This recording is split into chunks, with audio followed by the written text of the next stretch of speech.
البخاري رضي الله تعالى عنه أبو عبد الله محمد بن إسماعيل بن إبراهيم بن المغيرة بن بردزبة البخاري الجعفي مولاهم أي أنه منسوب إلى الجعفيين بالولاء وليس منهم، والولاء أن أجداده أسلموا على أيدي الجعفيين وهم قبيلة من اليمن، من الذين كانوا يخرجون مع الفتوحات الإسلامية في عهد الصحابة، فمنهم من وصلوا إلى تلك البلاد في خلافة سيدنا عمر بن الخطاب رضي الله عنه.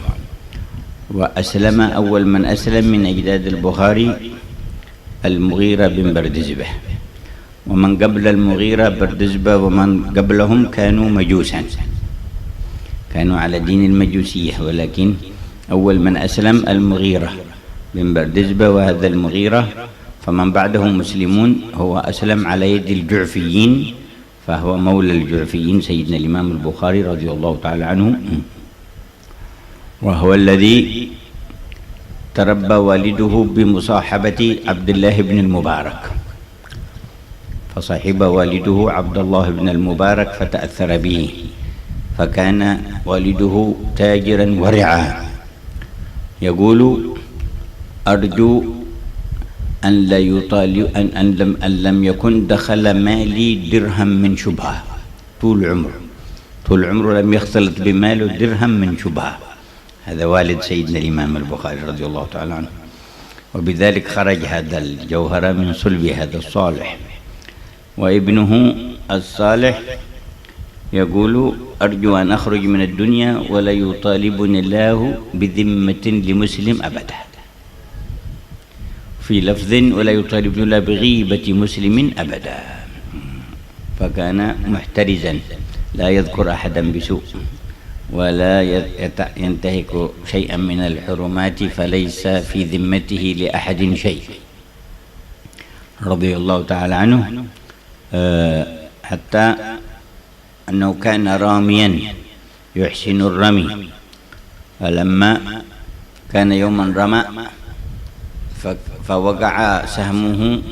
في أثر قنطرة لبعض الناس، وهي جسر على نهر، فأثر فيه فتأثر لذلك كثيرا وغضب، فذهب بعضهم إلى عند صاحب القنطرة ويقول: إن أبا عبد الله وقع سهمه في طرف قنطرتك فأثر في شيء فيريد منك المسامحة. قال أبو عبد الله البخاري: أنا وقنطرتي ومالي كلنا لأبي عبد الله وهو في حل. فرجع إليه يقول للإمام البخاري: إن صاحب القنطرة قد أحل. ماذا قال؟ وقال كذا وكذا، ففرح كثيرا فأملى عليهم أحاديث كثيرة، وذبح في ذلك اليوم فرحا بالمسامحة، حتى لا يطالب في الآخرة بشيء لأي مسلم ولأي أحد من خلق الله رضي الله عنه. ووصل إليه شيء من البضاعة كان يبيعها فيستعين بها، فجاءه بعض المشترين وقالوا: نشتريها منك ب500، فتفرقوا على أن يرجعوا في اليوم الثاني، فجاءه غيرهم يريد أن يشتريها ب1000 أو 1500 أضعاف، فقال: إنني قد نويت أن أعطيها للأولين ولا أحب أن ألقى الله بإخلال النية، فما رضي يبيعها للآخرين، وباعها للأولين بسعر أقل، نصفه أو ثلثه، لأنه قد نوى وما أحب أن يخلف الوعد بالنية،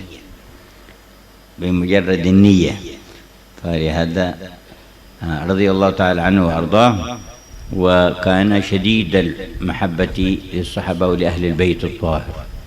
كان قوي المحبة لهم، ولذلك تجد في نسخ صحيحه رضي الله عنه كلما ذكر أحدا من الصحابة قال رضي الله عنهم، إلا حينما يذكر فاطمة بنت النبي، فكما يقول في الأنبياء عليه السلام يقول فاطمة عليها السلام، فتجد في نسخه هكذا، في نسخ صحيحة المخطوطة والمطبوعة يذكر عامة الصحابة بقول رضي الله عنهم، فإذا ذكر فاطمة بنت المصطفى قال عليها السلام، كما يقول أمام أسماء الأنبياء والمرسلين تعظيما من حبه للمصطفى وآل بيته صلى الله عليه وعلى آله وصحبه وسلم.